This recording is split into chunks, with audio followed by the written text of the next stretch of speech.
In Lesson 1, we noted that each individual pixel in our image had a separate color. Your computer understands and talks about color in a much different way than we humans do.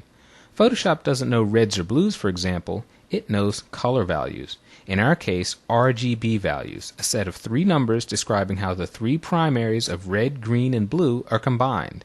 From just these 3 primaries, we can create literally millions of distinct colors. So what do these numbers actually mean? To find out, let's open an image. We're going to go up to File, Open, and in my Project Files folder, in the Chapter 1 folder, I'm going to select the image titled Garden, and on the keyboard I'll press the Return key to invoke the Open button. Now in Lesson 3, we're going to talk about workspaces and panels, so don't worry if your screen doesn't look exactly like mine does at this point. But what I do need you to have is the Info panel available. I'm going to click on mine here on this tab, and that's the Info panel. If you do not see this on your screen, I want you to go up to the Window menu, scroll down until you see the word Info, and select it. That will pop up the Info panel on your screen. Once the Info panel is up, I want you to pay close attention to this left quadrant of the panel where we have spaces for RGB numbers. Now watch what happens as I move the mouse over the image area.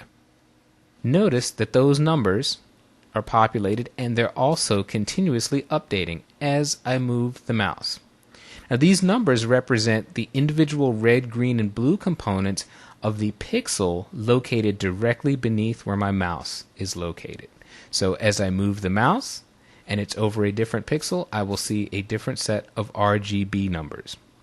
Now Photoshop's color numbering system works on a scale of 0 to 255, with 0 being no color and 255 equaling maximum color.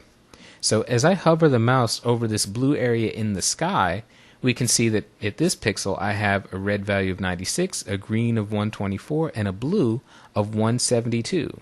Of those 3 primaries, blue is at a higher strength or intensity. It's at a level of 172 versus where the red channel is. Now if I move down here to a warmer part of the image, we can see that it's somewhat reversed. Now the red component of that pixel is at the highest intensity compared to the green and the blue. And this is very important because Photoshop works with numbers. We might think in colors, but Photoshop is doing math and working with numbers. Now let's take a closer look at how these numbers relate to each other. I'm going to move over here to the Tools panel, and at the bottom I'm going to just double click on the foreground color to bring up our color picker.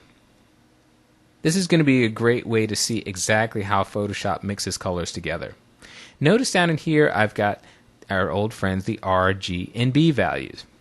We said that 0 means no color and 255 means maximum color. If I have my red at 0, my green at 0, and my blue at 0, the color I have up here is black. If I set my red at 255, my green at 255, and my blue at 255, they're all at maximum color, and that, in this color model, equals white.